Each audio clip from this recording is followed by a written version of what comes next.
Salut à tous et bienvenue pour ce nouveau magazine vidéo du district d'Alsace de football. Déjà le 9e de cette saison. On a plaisir aujourd'hui de nous retrouver devant le siège de Wurt France, partenaire historique du district d'Alsace de football, une entreprise où il fait bon vivre, où il fait bon travailler. Venez, je vous emmène. Voilà, on vous l'a dit, nous allons vous faire découvrir les différentes facettes de cette magnifique entreprise qui est Wurt France. On est à l'intérieur de chez Wurt en même temps, malgré le fait qu'on soit au mois de mai, ça caille un tout petit peu dehors, on est bien mieux ici. Alors au sommaire de ce magazine du mois de mai, ma vie d'amateur, un véritable bijou, je ne vous en dis pas plus. Bien évidemment, le traditionnel défi du district, là aussi, je ne vous en dis pas plus. Nous irons également à la rencontre de Claude Kopf, président, directeur général de Wurt France, ici dans cette entreprise. Un petit clin d'œil également sur une nouvelle pratique, le foot golf, que nous avons testé pour vous. On vous donnera bien sûr l'envie d'aller tester le foot golf. Clin d'œil également sur la nouvelle académie du CC Foot du côté du Sporting Club de Schiltigheim. Une rubrique que vous avez adorée le mois dernier, c'est dans le rétro. Alors après la finale de Coupe de France remportée en 1951 par le Racing, on va parler aujourd'hui de la deuxième finale de Coupe de France remportée par le Racing. C'était en 1966, toujours en compagnie de Roland Merchel. Et pour conclure, eh bien, on vous donne également plus de détails sur l'opération au service de votre réussite qui va nous tenir en haleine jusqu'à la fin de la saison et bien évidemment tout l'été. Mais pour démarrer ce magazine du mois de mai, on a rencontré une figure emblématique du football français. Je ne vous en dis pas plus. Cette figure, elle a un palmarès plus long que mes deux bras. Ma vie d'amateur, c'est maintenant.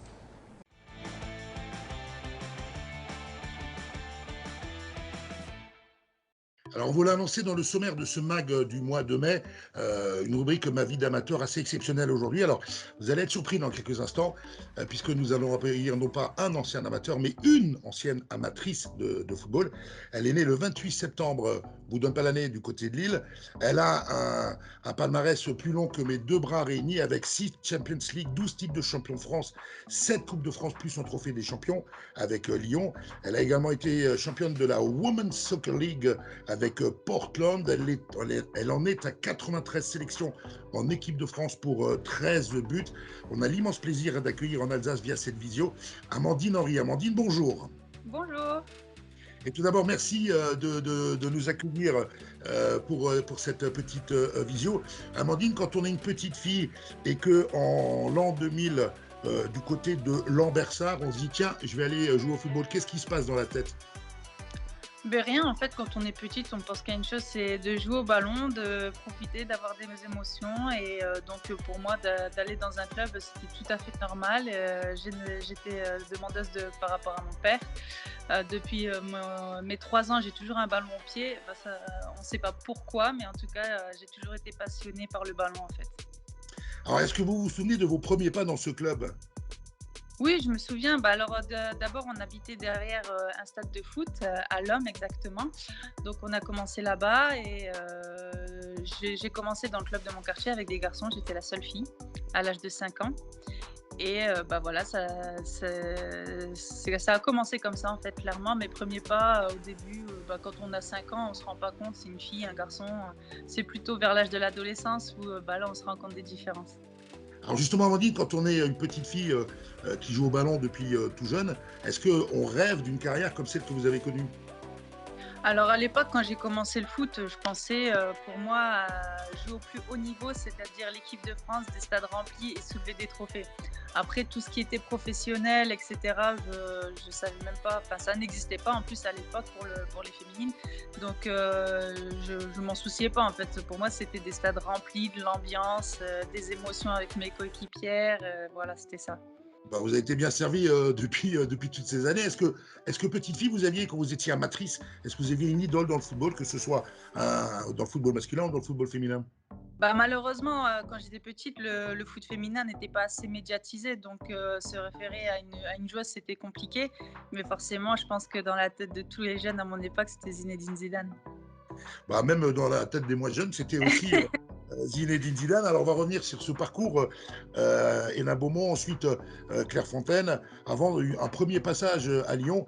Est-ce que là aussi, quand on bascule de ce côté footballeur ou footballeuse amatrice à professionnel, qu'est-ce qui se passe dans la tête ? Bah, déjà, quand j'ai commencé le foot, c'était uniquement pour le plaisir. Ensuite, quand j'ai intégré le centre de formation de Clairefontaine, là, je me suis rendu compte que c'était du sport de haut niveau parce qu'on faisait du foot tous les jours. Et ça, bah, j'aimais beaucoup. Et ensuite, quand j'ai signé à l'OL, là, je me suis dit, ah ouais, là, c'est professionnel parce que il y avait des résultats en jeu, il y avait de la compétition, c'était plus de la formation en fait. Et là, je me suis rendu compte que bah, il y avait le président Aulas aussi qui mettait tout en œuvre pour qu'on y arrive, les infrastructures. Et là, je me suis vraiment rendu compte que ben en fait, ouais, c'est bien beau de s'amuser, mais maintenant, il faut aussi des résultats. Donc Lyon avec tout le palmarès dont on a parlé il y a quelques instants. Et ensuite, vous suivez les traces de Marinette Pichon, vous partez aux États-Unis. Ouais, c'est vrai que bah, durant ma carrière, je me suis toujours dit que je ferais une expérience à l'étranger. Après, voilà, quand l'opportunité s'est offerte à moi par rapport aux États-Unis et à Portland, j'ai pas hésité une seule seconde parce que ben, le train passe qu'une fois, on dit. Et en plus, c'était la terre du foot féminin, donc j'avais envie de découvrir ça. Et puis pour mon expérience personnelle, même en dehors du foot, apprendre l'anglais, une nouvelle culture, je trouvais ça vraiment enrichissant pour moi personnellement. Donc ça a été ouais, une très belle expérience. Amandine, si je vous dis le 22 avril 2009, est-ce que ça vous rappelle quelque chose? 22 avril 2009, de première sélection? Non. Absolument, bien joué, bravo. Première de vos 93 sélections en équipe de France, c'était face à la Suisse avec une victoire Suisse, ouais. 2-0. Voilà. Deux mots sur ce parcours extraordinaire avec l'équipe de France. Là aussi, je pense des émotions assez extraordinaires. Ah oui, l'équipe de France, ça a été beaucoup d'émotions, que ce soit dans le plaisir, mais aussi beaucoup de larmes, parce que malheureusement, on n'a jamais remporté de titre. Et c'est ce qui nous manque au palmarès. Toutes les Lyonnaises pourront vous le dire. Voilà, c'est le point d'interrogation qui reste encore à faire. Et j'espère que d'ici la fin de ma carrière, je pourrai dire, ouais, bah, j'ai remporté un titre international en tout cas. Ouais. Écoutez, c'est tout le mal qu'on vous souhaite à vous, bien évidemment, mais aussi à tout l'ensemble du football français et du football féminin français. Amandine, si vous deviez retenir un titre parmi tous ceux que vous avez gagnés, lequel ce serait? Voilà, c'est compliqué à dire, mais je pense que là où tout a commencé, ça a été la première Ligue des Champions qu'on a remportée avec Lyon. Parce que c'était le premier gros trophée que je remportais. Et donc, à chaque fois, les premières fois, c'est toujours. Ça s'oublie pas. Et on était passé près à chaque fois. On avait été en finale, on avait perdu au penalty. Et là, le fait de remporter ce trophée, c'était le début d'une histoire. Alors, ce que j'ai envie de vous demander également, Amandine, c'est, on va pas faire de comparaison entre le football féminin et le football masculin, mais le contrat pro est arrivé assez tardivement pour vous, les féminines.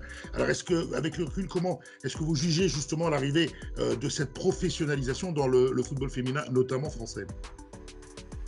Oui, bah, il y a pas mal d'évolutions. Après, je pense qu'il faut encore qu'on travaille. Il y a encore beaucoup de choses à faire. Pour l'instant, on n'est pas encore 100% professionnel. On n'a que des contrats fédéraux. Donc, on ne va pas s'en plaindre. Mais j'espère que ça va continuer dans ce sens parce qu'on en a besoin. On commence de plus en plus à être reconnu au niveau médiatique et tout ça. Donc, ce serait bien aussi que nos statuts évoluent aussi. Et puis, le rôle de la femme dans le football prend de plus en plus d'importance. Alors, ici en Alsace, on a de gros projets de développement du football féminin, mais aussi de la féminisation du Oui. football. Un petit mot là-dessus. Qu'est-ce que vous auriez envie de dire d'abord à une petite fille qui veut faire du foot et d'autre part à une femme qui veut s'engager dans le football? Bah, déjà, il ne faut pas s'oublier, avant d'être footballeuse, on est femme ou fille. Et sur ça, il ne faut pas s'oublier parce que je me souviens quand j'étais plus petite, je voulais ressembler à un garçon. Et alors que maintenant, ben, pour rien au monde, je voudrais l'être en fait. Parce que notre différence, c'est ce qu'il y a de plus important. Et il n'y a pas besoin de ressembler à un garçon pour pouvoir jouer au foot. Au contraire. Donc, ben, je dirais à la petite fille de rester telle qu'elle est et puis de pourquoi pas mettre des jupes, des robes s'il le faut, mais pas ne pas vouloir ressembler à un garçon pour jouer au foot. Voilà, il faut rester tel qu'on est. Et puis à une femme, oui, surtout de ne pas s'oublier et que ben c'est pour ça aussi, quand vous parliez de la condition de la femme aussi dans le foot, je pense qu'il y a beaucoup à faire. Par exemple, là aujourd'hui, il faut presque choisir entre guillemets entre la maternité et le foot. Donc voilà, il y a encore beaucoup de statuts à changer, mais bah, on est là pour ça et puis j'espère que ça le fera pour les prochaines générations. Mandine, merci d'avoir été avec nous. Alors, on espère vous voir comme vous étiez venu il y a quelques années avec l'équipe de France à la Méno. C'était un 13 février face à l'Allemagne avec l'équipe de France. On espère vous revoir soit avec le maillot de l'équipe de France ou pourquoi pas avec le maillot de Lyon, puisque Strasbourg est en train de monter une belle équipe féminine et on leur souhaite, on leur croise les doigts pour que non seulement les pros restent en Ligue 1, mais que les filles montent également en première division féminine. Bah, il me semble qu'avec l'équipe de France, il y a un match face à l'Allemagne le 10 juin face à l'Allemagne. Donc à Strasbourg. Donc après, il n'y a rien d'officiel encore, mais c'est des bruits de couloir. Donc j'espère vous voir là-bas. Ah bah avec plaisir. Ah bah voilà, c'est un scoop que vous venez de nous apprendre. On espère vous voir et on viendra vous voir d'ailleurs lors de ce rassemblement. Amandine, mille merci d'avoir été avec nous. Mais merci à vous. Et bonne fin de saison avec l'OL. Merci, c'est gentil. À bientôt. À bientôt. Au revoir.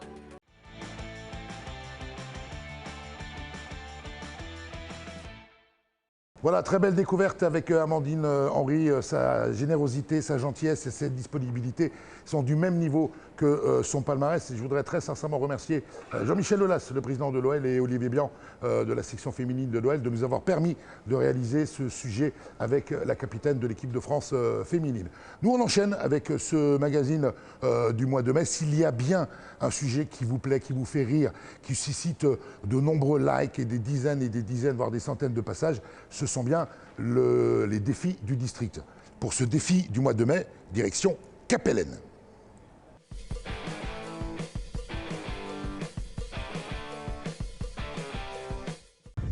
Salut à tous, on est de nouveau dimanche matin, on est sur un magnifique terrain de football. Pour tout vous dire, on est dans le Tsungo.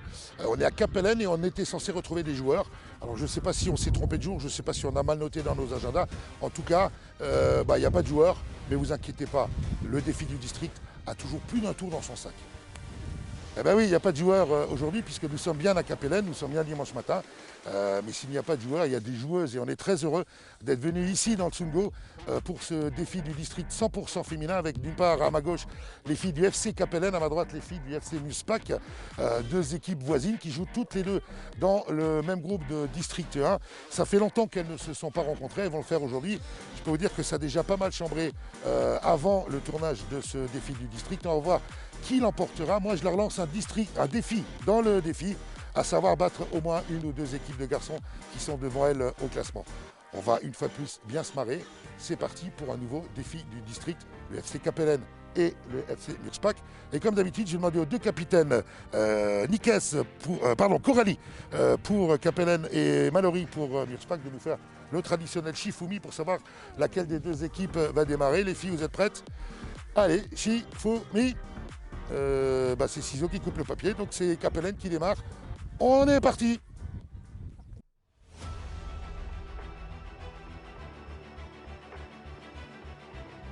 Allez, c'est parti. Première tireuse, va falloir que je mette tout au féminin aujourd'hui, avec Nicaise. Ah bah, elle en avait mis un tout à l'heure, ou même deux, je crois, du côté de l'échauffement. Je rappelle aussi que c'est chronométré, donc si tu veux, on n'a pas toute la journée non plus. Ah, Nicaise, je rappelle aussi que le but de l'opération, c'est de les mettre dans les trous. Hein. C'est le but. Oh oui! Bah, c'est pas Fanny, donc c'est déjà un point.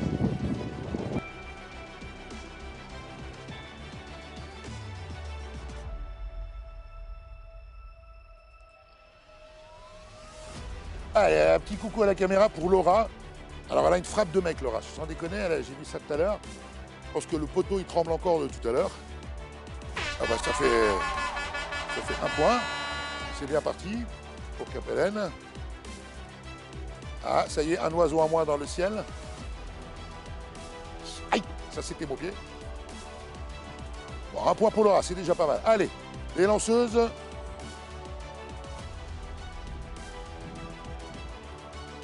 Ah bah ça c'est le vaisseau spatial d'E.T. qui vient d'être dégommé.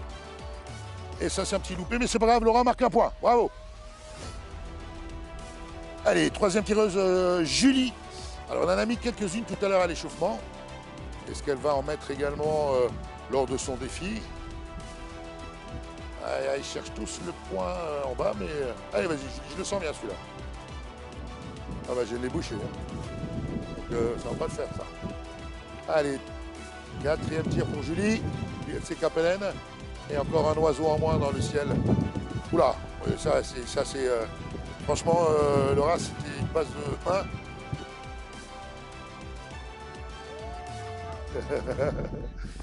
Et un petit coucou sympathique de la capitaine du FC Capellen.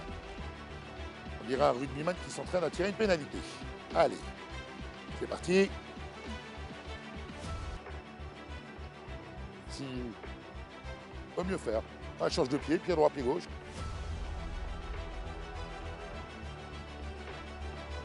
À l'extérieur et de retour, dommage. À l'extérieur du pied, elle nous l'a refait. Bon, ça c'était plutôt un extérieur du pied d'un joueur de district plutôt que de Champions League, mais c'est pas mal. Aïe aïe aïe, c'est pas loin tout ça. Oula.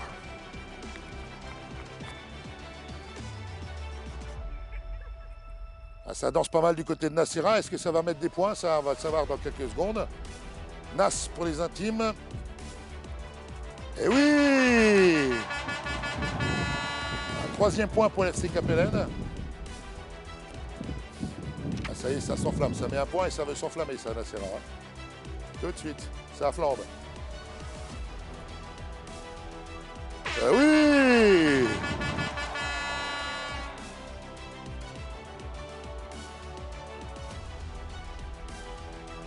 Deux points pour Nassira, ce qui fait que pour l'instant le FC Capellen est bien parti avec 4 points. Ça veut tout simplement dire qu'il dépasse déjà les équipes de garçons. Je ne vous le dis pas tout de suite parce que je ne veux pas aller dedans, mais je ne parlerai pas des équipes. Mais vous le verrez lors du classement final tout à l'heure, à la fin de ce défi du district, place ce coup-ci aux filles du FC Muspac.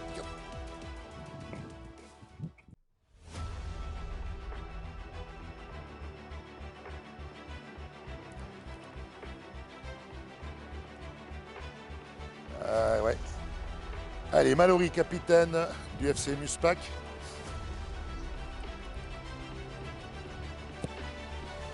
Ouais, ce sont des belles frappes. Moi, j'en connais plein des mecs qui ne savent pas faire ça aussi bien que ça. Bon, après, il faut les mettre dedans quand même. Hein. Et le but, hein.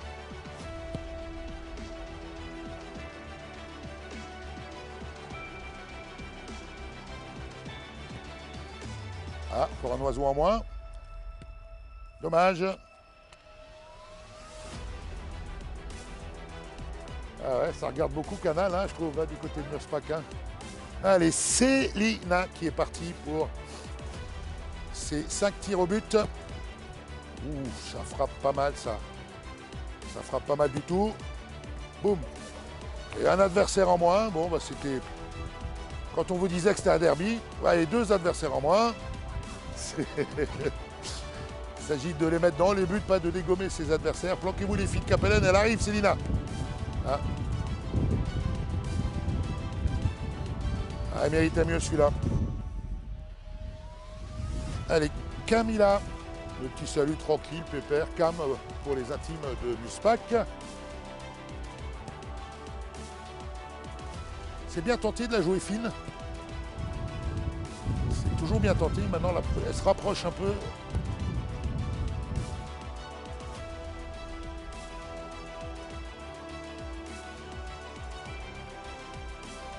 Attention à la maison d'Iti. Oh oui! Ils sont pas fanis non plus, le FC Muspac. Eh ben, vous voulez que je vous dise un truc, les mecs, prenez-en exemple, parce qu'il y a des équipes de garçons du district qui ont fait un petit 0 pointé. Là, les 2 équipes de filles, elles ont marqué chacune des points.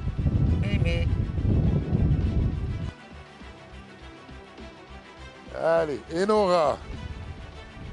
Porte le nom d'un ancien footballeur professionnel, donc vous l'avez vu inscrit sur l'écran, Enora. Le Goff. Ah bah c'est con, au milieu, il n'y a pas de trou. Hein. Sinon, elle était dedans celle-là. Ouh. C'est clair qu'un 5 points, ça permettrait à Muspac de remporter la mise. Bien tenter les 5 points.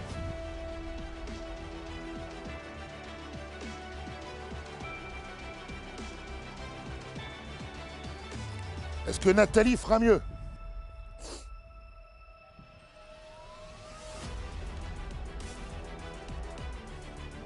Allez Nathalie, dernière tireuse pardon, pour le FC Muspac.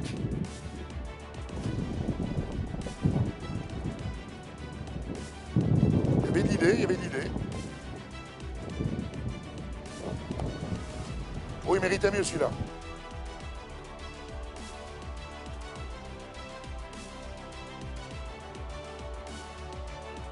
Voilà.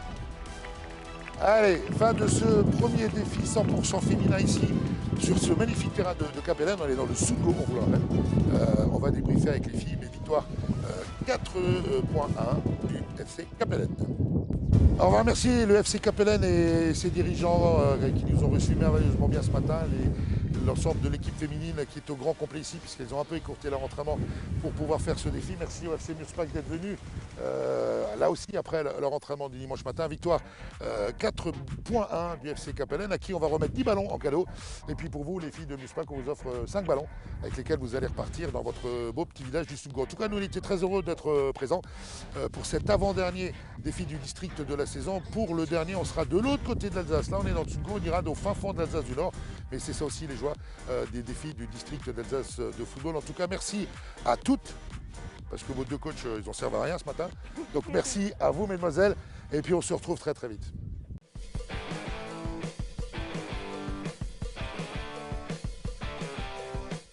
Alors après cette entame 100% féminine dans ce magazine du mois de mai, retour au sein de l'entreprise Wurth France qui nous accueille aujourd'hui dans un endroit que je vous conseille très sincèrement de découvrir. Nous sommes ici au cœur même du musée Wurth France en compagnie de Claude Kopf, président directeur général de Wurth France. Claude, bonjour et merci de nous accueillir dans ces magnifiques locaux. En deux mots, Claude, Wurth, c'est quoi ? Bonjour Jean-Luc, alors je crois que dans cette interview on va se tutoyer parce qu'on se connaît depuis bien longtemps.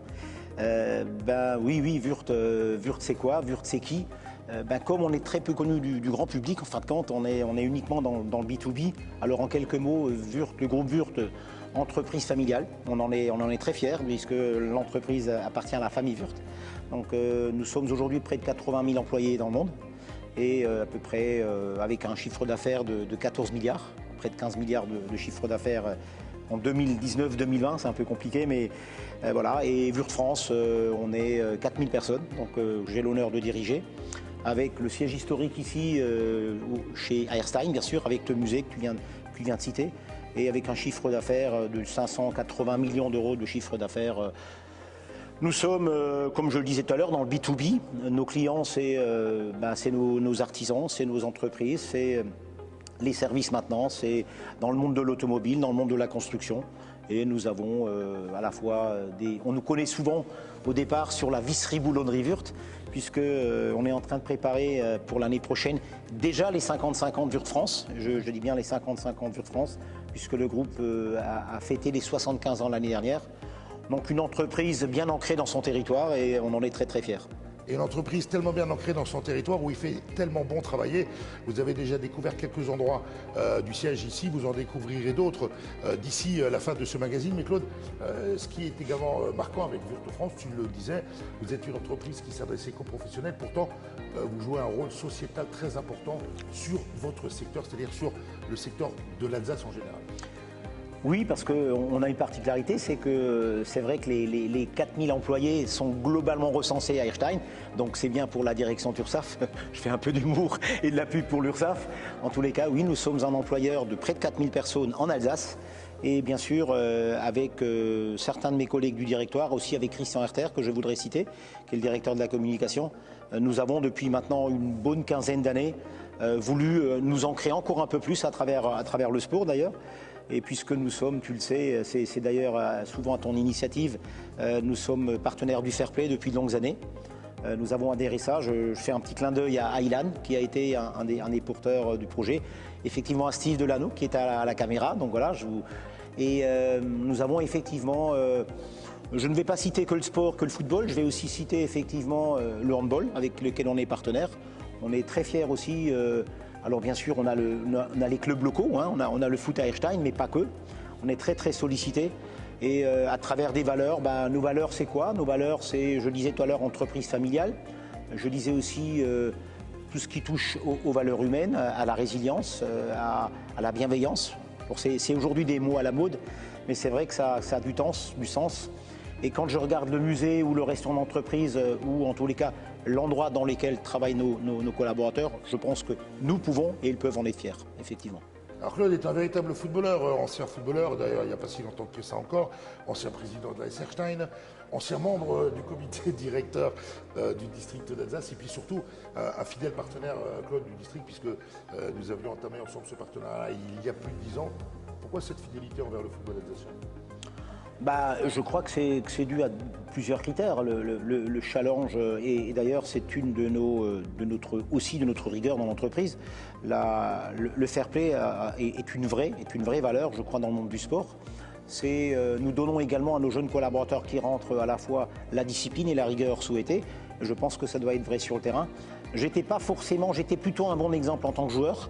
J'étais très mauvais perdant, mais plutôt j'acceptais la défaite, mais en n'étant absolument pas agressif.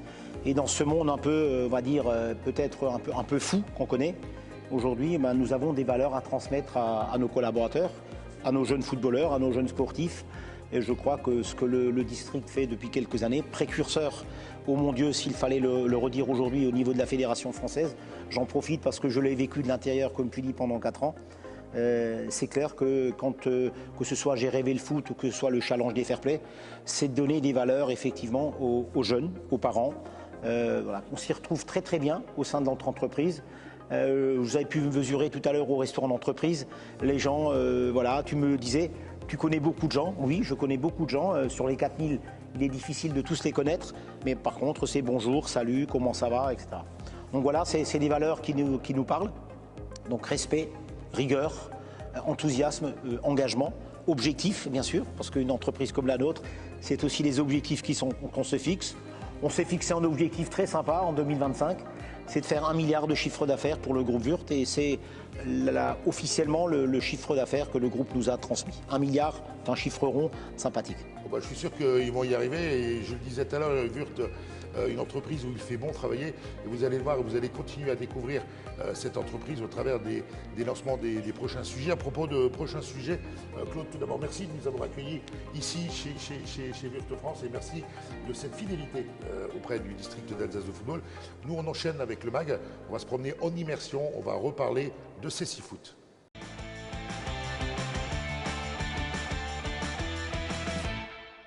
Je suis à Schiltigheim aujourd'hui parce que j'ai envie de dire que Schiltigheim, c'est la capitale du Cécifoot en Alsace. Et je suis là simplement parce que c'est l'ouverture de l'académie, de la 2e académie du Cécifoot en France, donc après celle des Hauts-de-France. Du coup, l'académie Cécifoot Grand Est, c'est du football pour déficients visuels pour des enfants âgés de 6 à 16 ans. C'est un projet de la Fédération française handisport, de la commission Cécifoot France, qui a pour objectif de permettre à des enfants déficients visuels d'avoir la possibilité de pratiquer le football. Donc le projet il est né d'un consensus national sur le fait qu'aujourd'hui les enfants déficients visuels ne peuvent pas pratiquer le football. Donc c'est tous les acteurs du Cécifoot français qui s'engagent pour se dire aujourd'hui il faut qu'on fasse quelque chose pour qu'ils aient au moins la possibilité de le faire. Après s'ils veulent ou pas, ça c'est autre chose.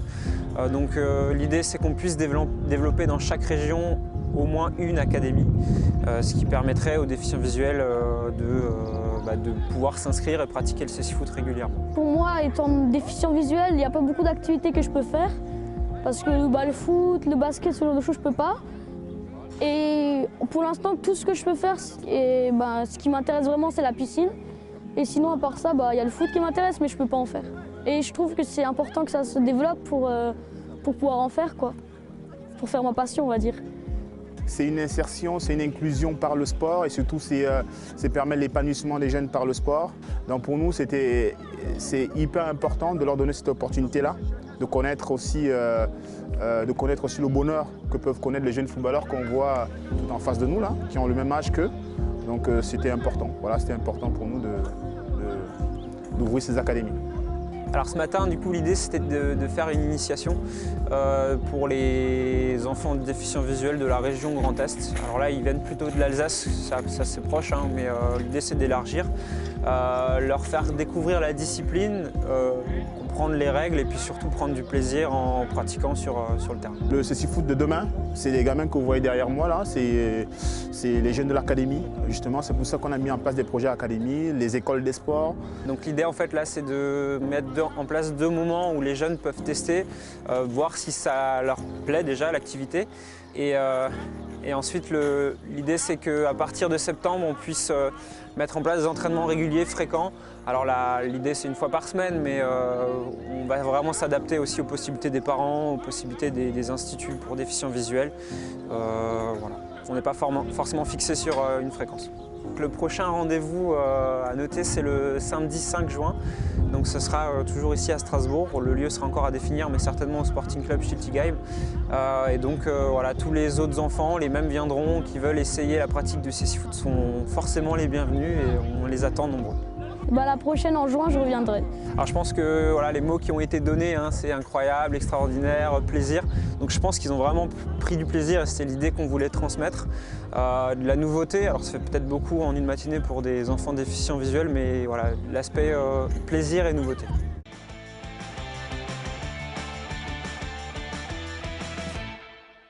Allez, on est fin mai, encore quelques petits 10 jours de patience et d'ici ces 10 jours, eh bien, la pratique du football pour tous sera de nouveau possible sur l'ensemble de terrain. Mais attention, continuez à être très attentifs parce que le virus n'en a toujours pas fini avec nos vies. Par contre, s'il y a bien une pratique qu'on peut faire tout le temps, en tout temps et par tout temps, c'est celle du foot-golf. Alors avec les équipes du district d'Alsace de football, nous sommes allés tester pour vous le football, tout simplement parce que Karim Benzema, il était à Clairefontaine. Les joueurs du Racing, ils sont en vacances. Il ne restait que notre équipe de bras cassés.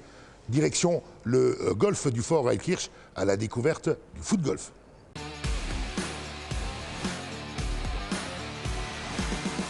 Voilà, on vous l'avait promis, ce fameux sujet autour du foot-golf. On est très heureux d'être reçus ici par le Racing Club de Strasbourg Foot-Golf, ici au golf du Fort à Heilkirch. Alors pour en avoir déjà fait avec les bras cassés du district, je peux vous dire que c'est un truc juste génial.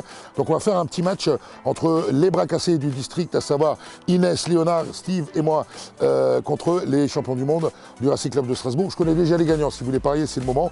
Mais en tout cas, on a envie au travers de ce sujet de vous donner envie de venir découvrir ce foot-golf. Il y aura une partie ludique dans ce sujet, mais aussi une partie sérieuse. C'est parti avec les premiers tirs de nos amis du Racing Foot-Golf. Allez, c'est parti avec Eric Hans. Alors lui, il a une double casquette puisqu'il est aussi chez nous au district. Alors je vous l'ai dit, on n'a pas pris les meilleurs, on a pris ceux qui étaient libres. Oh putain.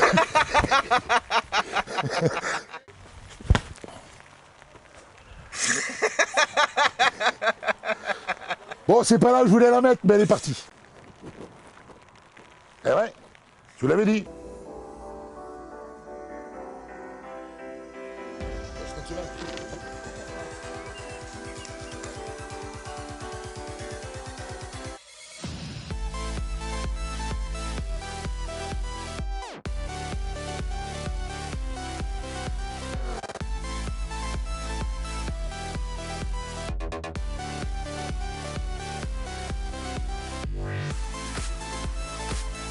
Je veux remercier bien évidemment le golf du Fort ici à Heilkirch de nous avoir accueillis avec le Racing Club de Strasbourg Foot Golf. Alors je vous rassure, en temps normal, quand il fait beau, c'est un véritable plaisir et un bonheur de venir jouer ici au foot golf, ainsi que dans tous les golfs alsaciens qui accueillent cette pratique. Frédéric Vogel, tout d'abord, président de la commission football diversifié du district d'Alsace de football. Fred, en fin de compte, le foot golf, c'est pour tous? Ah oui, c'est carrément pour tous. C'est comme je disais souvent, c'est le seul football où en fait on peut jouer en famille avec papa, maman et les enfants sans aucun problème puisque c'est adapté vraiment à la pratique pour tout public.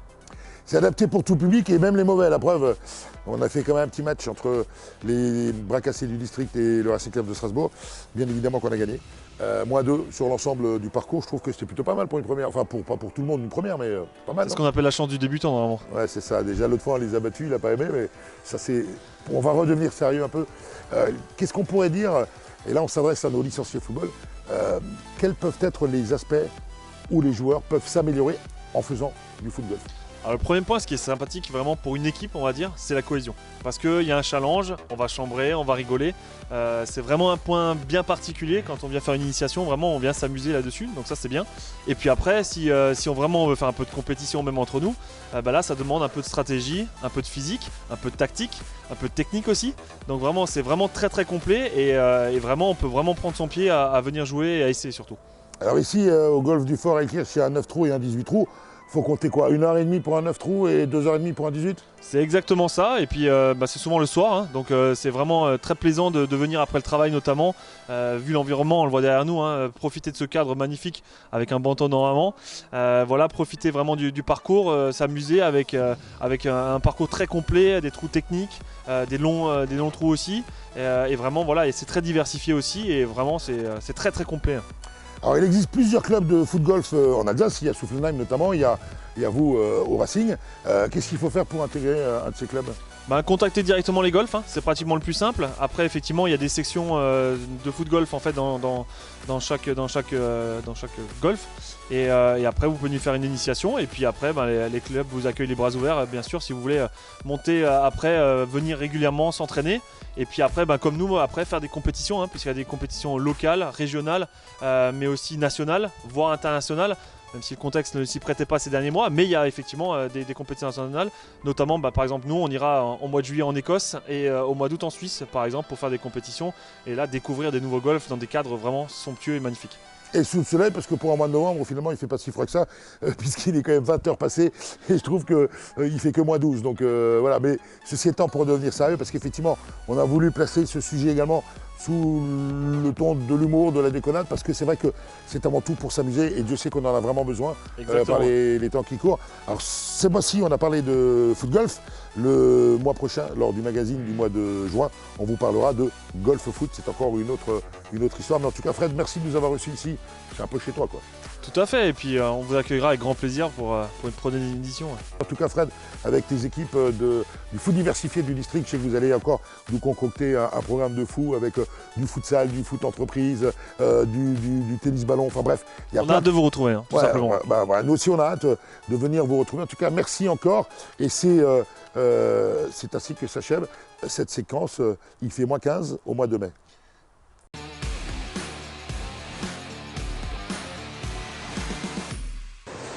Allez, toujours en immersion chez Wurth France, ici à Erstein. On est en plein cœur du centre névralgique de l'entreprise, la logistique, avec ce dépôt de logistique ici à Erstein. Il en existe un deuxième du côté de Montélimar pour nos amis de chez Wurth. Alors si Wurth a ses cartons, nous aussi on a nos cartons. Et on a sorti de nos cartons un sujet autour de la deuxième victoire en Coupe de France du Racing Club de Strasbourg. C'était en 1966 dans le rétro avec notre ami Roland Merchel.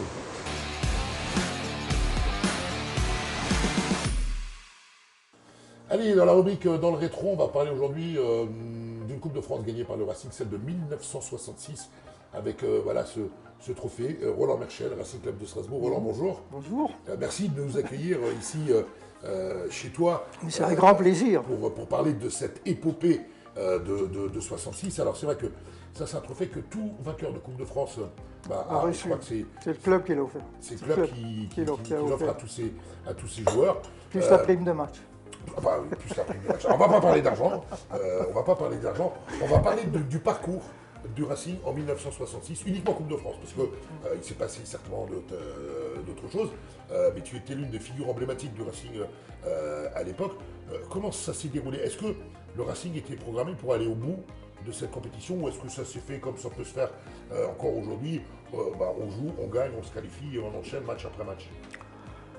Je pense qu'on avait certainement de grosses possibilités pour aller au bout. Parce qu'il faut dire qu'avant, la saison d'avant, on a joué cette fameuse Coupe des Villes de Foire, la saison 65-66, et après 66, non, c'est l'inverse, 64-65, 65-66. En 64-65, on a fait cette fameuse épopée de la Coupe des Villes de Foire, on a battu successivement Milan AC, Barcelone, le premier c'était Bâle, Et finalement, on a perdu contre Manchester United. Bon, on ne dirait pas le score parce que. Non, non, il vaut mieux. Alors justement, voilà, en 66, c'était la grande mode des porte-clés. Moi, ce que je propose, c'est que Roland nous présente cette équipe de 1966. Alors voilà, c'est Allez Racing, Coupe de France finale. Roland, je te laisse nous présenter tes coéquipiers de l'époque pour cette finale. Écoutez, déjà, je vais citer l'entraîneur, parce que sans lui, on n'aurait pas gagné. Dans les buts, il y avait Johnny Chute. Arrière latéral, c'est René Os qui était le capitaine, qui a gagné la Coupe de France 2 fois d'affilée en l'espace de 15 ans, il faut le soulever. L'arrière gauche, c'était Biero Spice, qui était le buteur du match, 1-0.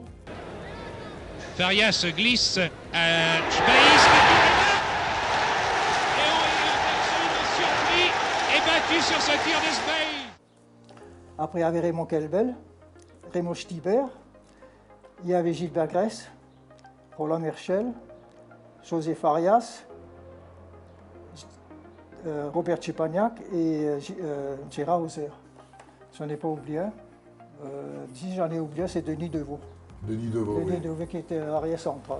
Et l'entraîneur, parce que tu... Et l'entraîneur, c'était Paul Franz. Bah oui, Paul Franz, qu'on a bien connu du monde du football alsacien, amateur également, ancien conseiller technique régional d'ailleurs de feu, la Ligue d'Alsace de football. Alors ça, il faut un peu ouvrir la parenthèse. En ce qui concerne les porte-clés, c'était la fameuse mode à l'époque, parce que tout le monde faisait la collection des porte-clés, et les clubs en ont profité pour faire porte-clés comme souvenir, qui se vendaient, dans les joueurs les vendaient au public, enfin, avant les matchs, ou même par correspondance souvent. On a quelques collectionneurs qu'on connaît, salut Gérard Weber, qui effectivement sont fans de ce système et qui les utilisent encore. Mais je trouve ça, c'est assez original, je trouve, comme truc.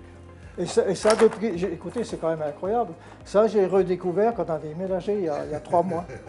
Dans la cave, dans les archives, entre guillemets. Il faut garder ses souvenirs. Alors, Roland, on va revenir sur la finale. C'était le FC Nantes. Le Racing partait pas. Mais tout à l'heure, je disais donc, en demi-finale, comme en 51, on est mené parce qu'à l'époque, il n'y avait pas de temps additionnel en plus. On a joué au bout de 10 minutes, les deux équipes ont joué à 10 parce que sur une action de corner, le gardien de but qui s'appelait Devis à Toulouse et notre demi-centre Denis Deveau, ils sont disputés un ballon en l'air et l'arbitre a décidé de marcher tous les deux dehors. Donc eux, ils n'avaient plus de gardien et nous, on n'avait plus de demi-centre. Alors qu'est-ce qui s'est passé? Paul Franz, il m'a décalé. Moi, je jouais à intergauche à l'époque, au départ, et il m'a décalé comme libéraux. Un poste que j'appréciais beaucoup, j'aimais beaucoup jouer à libéraux. Mais c'est presque, en ce qui le concerne, une innovation, hein, parce que je ne suis pas souvent joué à ce poste au cours de saison. Et puis bon, je reviens donc à cette fameuse épisode 89e minute sans temps additionnel. Alors, on était mené à 0. Puis c'est une action jouée. Moi, j'ai demandé à mon donné Paul Franz, il reste quand même, il me fait ça. À 1 minute de jeu. Moi, j'ai pris la musette et je suis parti devant le but, en sortant de derrière. Puis je ne sais pas comment il arrive, le ballon est c'est du côté droit, il centre dans le paquet.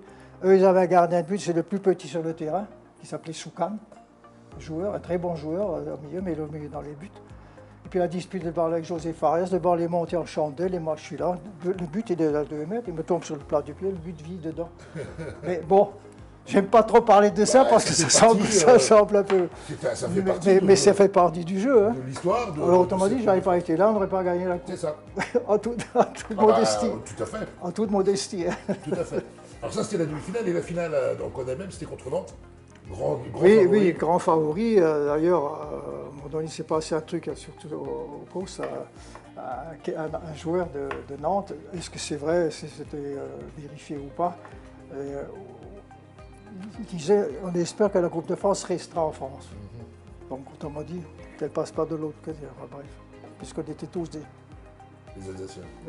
On était Alsaciens, on est toujours Alsaciens, on n'était pas... Voilà. Mais c'est vrai que là-dedans... Alors, attendez, là aussi, je vais ouvrir une parenthèse. L'équipe qui a gagné cette Coupe de France, il y a au moins 5 joueurs qui habitaient dans un rayon de 500 mètres qui ont été élevés au club. À 500 mètres près, à Neudorf. Alors, Gilbert Grèce, Raymond Stibert, Gérard Hauser, Roland Merchel, Il y avait Gilbert Heine qui était aussi dans le truc. Il y avait le fils de Paco Matteo, gardien de but, qui habitait dans le coin. On pouvait presque monter une équipe pro. Et c'est quand même extraordinaire. Hein. On était 5 joueurs, pratiquement des titulaires, qui ont habité dans un rayon de 500 mètres à Neudorf, à vol d'oiseau, à 500 mètres du stade. Et pour revenir à cette finale, est-ce que lorsque vous êtes revenu le lendemain sur Strasbourg, est-ce que c'était la fête folie, du village? Oui, oui, carrément. Moi j'avais une petite... à l'époque on avait des valises, pas comme maintenant, on n'avait pas... comment dirais-je, des intendants. Il n'y a pas d'intendant pour se balader des affaires. On avait notre petite valise et tout. Et puis il y avait tellement de monde que je ne suis pas arrivé à sortir sur le quai. Puis à un moment donné, je l'amène, je lui donnais la valise. Bon, il m'a ramené jusqu'à la préfecture parce qu'après il est parti avec de la gare. Ouais. Un nombre de fou. Bon. Ben voilà, un parcours remarquable, encore 66 avec cette belle victoire du Racing. Roland, mille merci de nous avoir accordé un peu de temps et partagé ces moments que nous on a vécu derrière nos écrans et en noir et blanc. Roland, merci beaucoup. C'est moi qui vous remercie.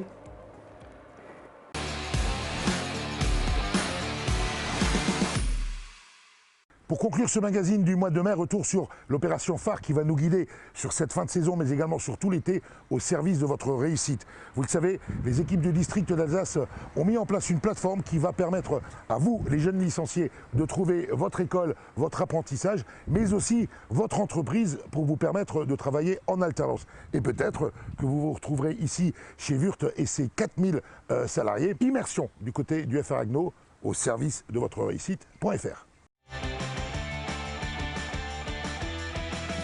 Au service de votre réussite.fr, vous le savez, c'est cette plateforme qui vous permet à vous, les licenciés du football alsacien, de chercher et de trouver soit une formation en alternance, soit un apprentissage du côté de l'ensemble des entreprises de l'Alsace et notamment également du côté des entreprises qui sont à la recherche de jeunes comme vous pour soit de l'apprentissage, soit de l'alternance. Nous sommes ce matin du côté de Agno où nous sommes accueillis par le FR Agno et son président Jean-Luc Kleinman. Jean-Luc, bonjour. Bonjour.